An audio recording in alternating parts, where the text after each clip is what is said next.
할렐루야, 주님의 이름으로 평안을 전합니다. 우리를 자녀 삼아주시고 우리의 아버지 되어주시는 주님을 찬양하며 예배의 자리로 나아가겠습니다.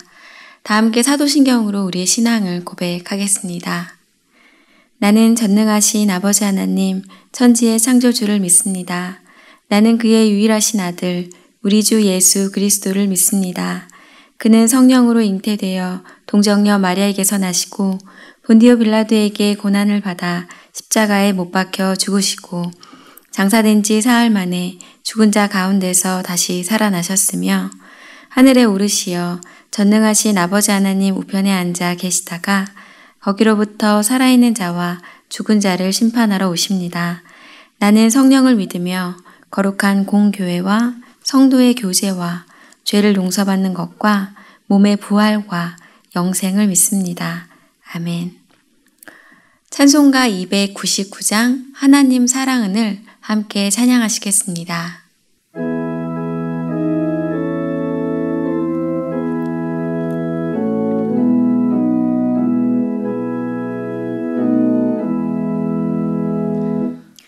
하나님 사랑은 온전한 참사랑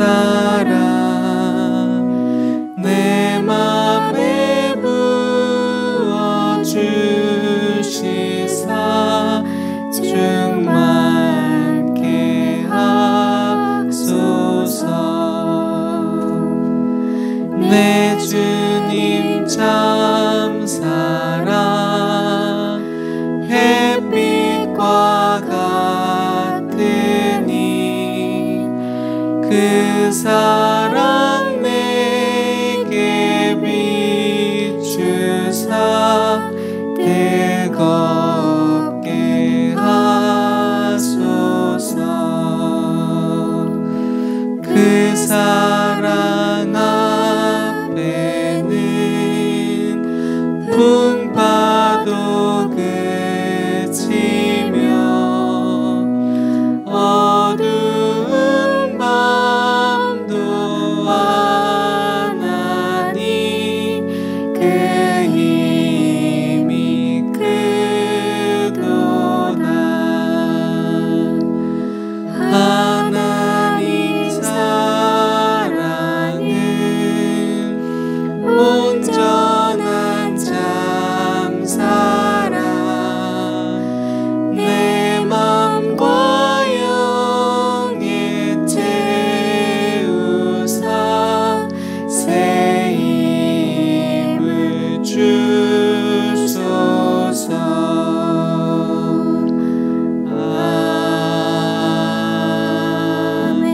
아멘. 오늘 함께 나눌 말씀은 에스겔 45장입니다. 제가 가지고 있는 성경으로 구약 성경 1224면에 있습니다. 에스겔 45장 21절로 25절까지의 말씀을 제가 읽도록 하겠습니다. 첫째 달 열 나은 날에는 유월절을 7일 동안 명절로 지키며 누룩 없는 떡을 먹을 것이라.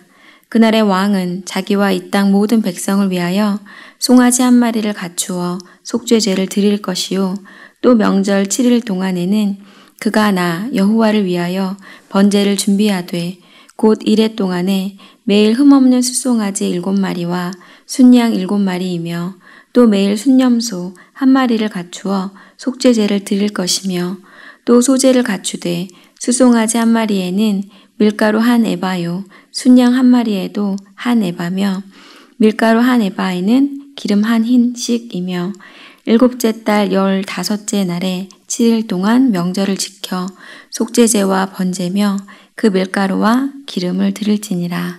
아멘. 사랑의 주님, 언제나 우리에게 크고 넘치는 사랑을 충만하게 부어주시니 감사합니다. 주님의 그 사랑은 변함이 없는데 연약한 저희는 주님의 그 사랑을 잊고 살 때가 너무도 많음을 고백합니다.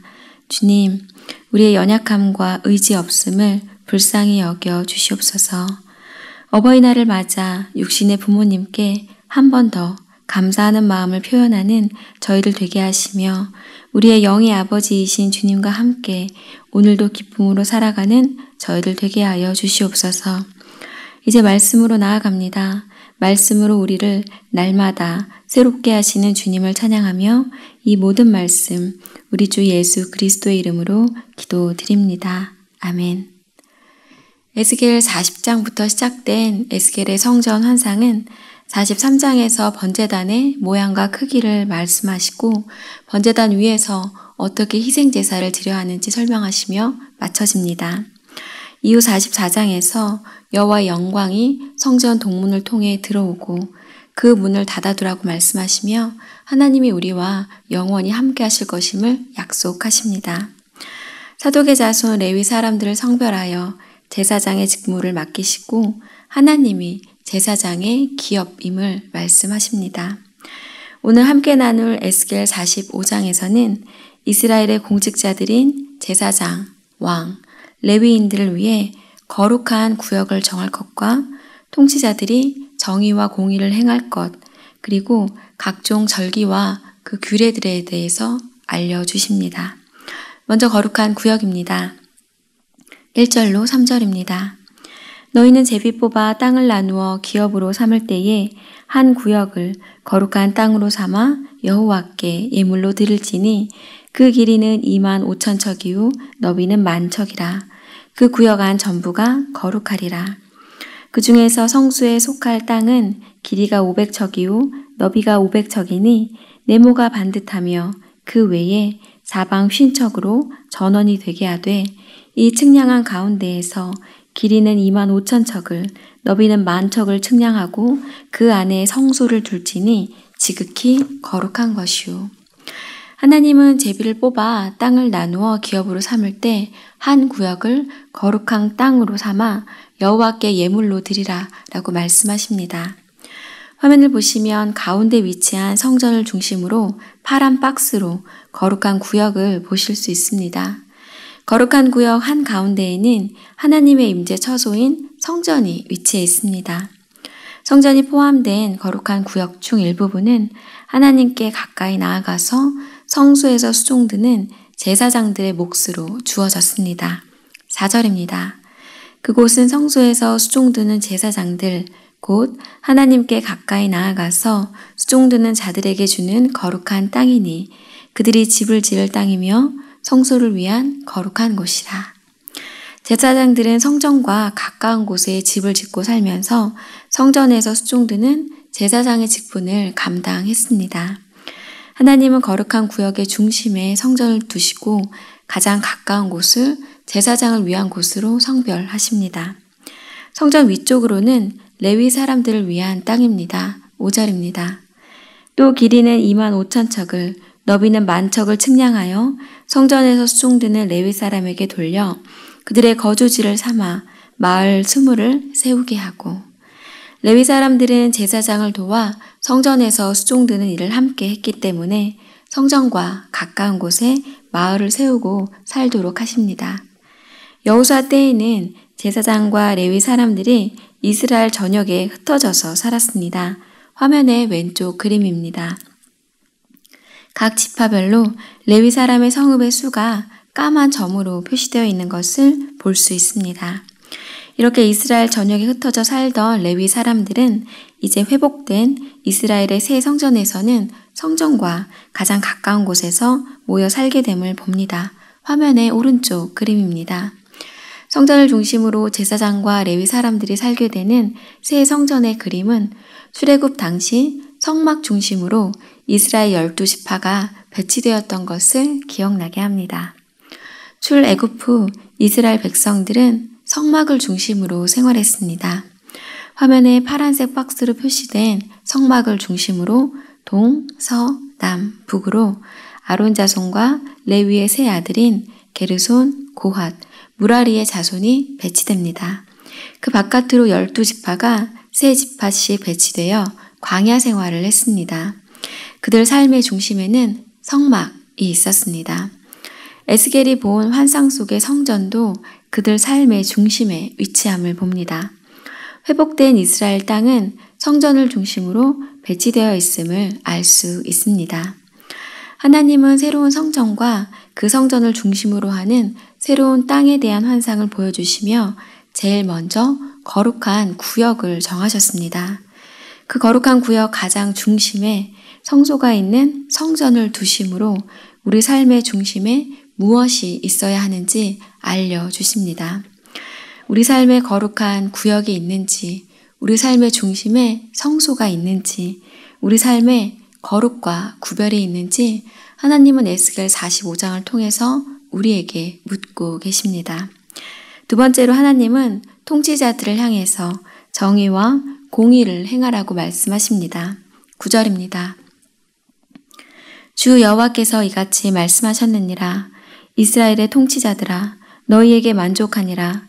너희는 포악과 겁탈을 제거하여 버리고 정의와 공의를 행하여 내 백성에게 속여 빼앗는 것을 그칠지니라. 주 여호와의 말씀이니라. 하나님은 통치자들에게 하나님의 백성을 포악하고 겁탈하는 것을 그치고 정의와 공의를 행하라고 말씀하십니다. 공평한 저울과 공평한 에바와 공평한 밭을 쓰라고 말씀하십니다. 10절입니다. 너희는 공정한 저울과 공정한 에바와 공정한 밭을 쓸지니. 저울은 우리에게 익숙한 계량 도구이지만 에바와 밭은 조금은 생소한 단위일 것입니다. 화면을 보시면 에바와 밭이 무엇이며 어떤 차이가 있는지 알 수 있습니다. 오른쪽 그림을 보시면 1에바와 1밭의 대략적인 부피를 가늠해 볼 수 있습니다. 둘 다 22리터의 용량이지만 에바는 마른 곡물을 재는 단위이고 밭은 물이나 포도주 같은 액체를 위한 단위입니다. 이 당시 사람들은 자신의 부를 축적하기 위해서 중량을 속였다고 합니다. 예를 들어 상인이 물건을 구입할 때는 상대방이 돈을 적게 받도록 하기 위해서 실제보다 중량이 가볍게 나가는 저울을 사용했고, 물건을 팔 때는 상대방이 많은 돈을 지불하도록 하기 위해서 중량이 무겁게 나가는 저울을 사용했다고 합니다. 이런 일은 요즘에도 있는 것 같습니다. 몇 년 전 수산시장에서 생선의 무게를 다는 저울을 조작해서 생선을 판다는 기사를 본 기억이 있습니다. 자신의 이익을 위해서 속이는 저울을 사용하는 이와 같은 행동을 하나님은 무척 미워하십니다. 하나님이 속이는 저울을 미워하심은 잠언 말씀에도 기록되어 있습니다. 잠언 11장 1절입니다. 속이는 저울은 여호와께서 미워하시나 공평한 추는 그가 기뻐하시느니라. 하나님은 새롭게 회복된 나라에서는 정직함과 신뢰를 바탕으로 하는 경제생활을 할 수 있도록 통치자들이 먼저 정의와 공의를 행하라고 말씀하십니다. 속여서라도 더 많이 갖고자 하는 탐심은 우상 숭배임을 우리는 익히 잘 알고 있습니다. 하나님은 이런 탐심에서 벗어나 정의와 공의가 강같이 흐르기를 원하십니다. 아모스 5장 24절입니다. 오직 정의를 물같이 공의를 마르지 않는 강같이 흐르게 할지어다. 우리 마음속에 허락된 것에 만족하지 않고 더 많이 갖고자 하는 마음은 없는지 돌아보기 원합니다. 안분지족이라는 고사성어를 들어보셨을 줄 압니다. 편안할 안, 나눌 분, 알지, 만족할 족으로 이루어진 이 사자성어는 분수에 편안하고 만족할 줄 안다 라는 뜻입니다. 자신에게 주어진 삶과 환경에 불평하지 않고 더 많은 것을 바라지 않는 삶의 자세를 의미합니다.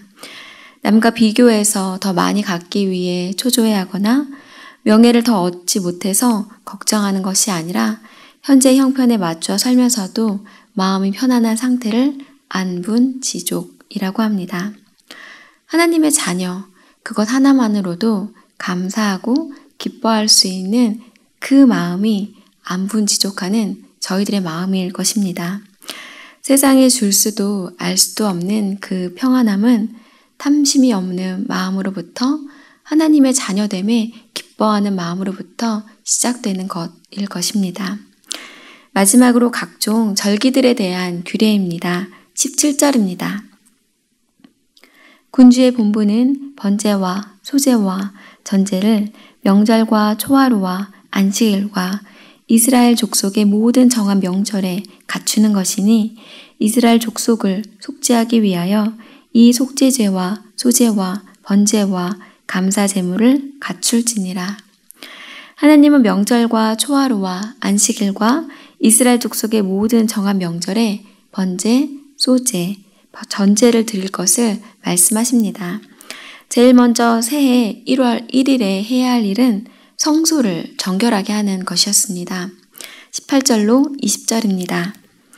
여호와께서 이같이 말씀하셨느니라. 첫째 달 초하룻날에 흠없는 숫송아지 한 마리를 가져다가 성소를 정결하게 하되 제사장이 그 속죄제 희생제물의 피를 가져다가 성전 문설주와 제단 아래층 네 모퉁이와 안뜰 문설주에 바를 것이요 그달 7일에도 모든 과실범과 모르고 범죄한 자를 위하여 역시 그렇게 하여 성전을 속죄할지니라. 1일에는 속죄제를 드려서 성소를 정결하게 하고 7일에는 이스라엘 백성들이 성전을 드나드는 중에 실수 중에 저지른 죄, 부지 중에 모르고 지은 죄에 대해서 하나님의 용서를 구하는 제사를 드리도록 말씀하십니다. 지키라고 말씀하신 두 번째 절기는 유월절입니다. 21절입니다. 첫째 달 열 나은 날에는 유월절을 7일 동안 명절로 지키며 누룩 없는 떡을 먹을 것이라. 마지막으로 지키라고 말씀하신 절기는 초막절입니다.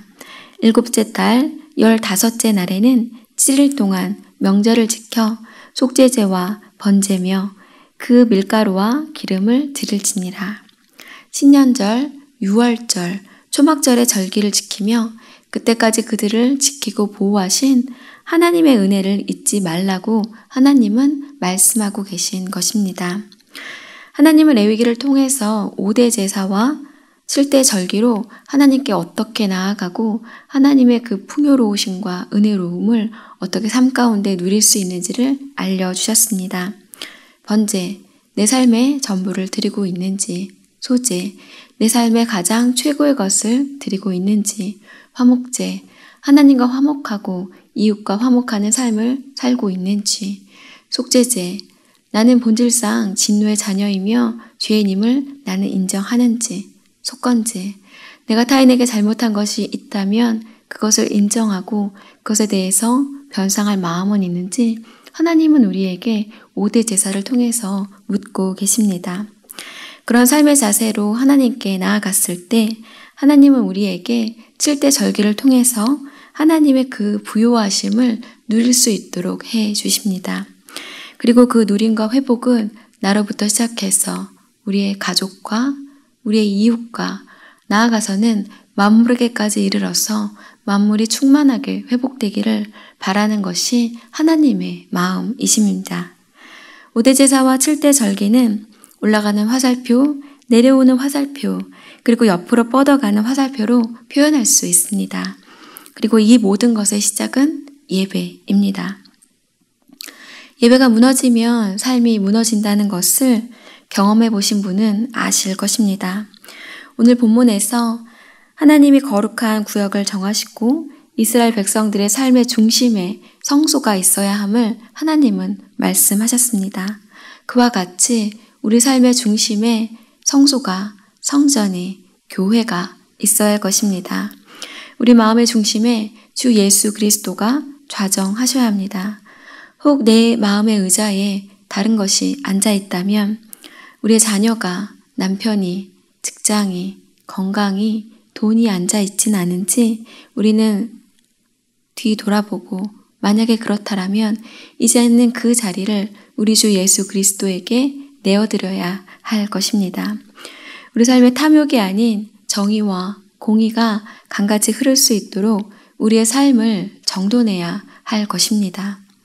지금까지 경험해보지 못했던 코로나19라는 초유의 사태를 지나며 조금은 흐트러졌던 삶의 자세와 패턴이 있다면 이제는 다시 정돈해서 하나님 앞으로 나아가는 저희들이 되어야 할 것입니다. 5대 제사와 7대 절기의 정신을 기억하며 하나님을 예배하는 참 기쁨을 누려야 할 것입니다. 한 주간 에스겔의 환상을 통하여 본 성전, 제사장의 방, 성전으로 돌아온 여호와의 영광, 성전에서 일하는 사람들에 대해서 알아보았습니다. 함께 나는 모든 장이 성전과 관계되어 있음을 봅니다. 가인과 아벨에서부터 시작된 성전의 역사는 마지막 때에 새 예루살렘 성까지 이어집니다.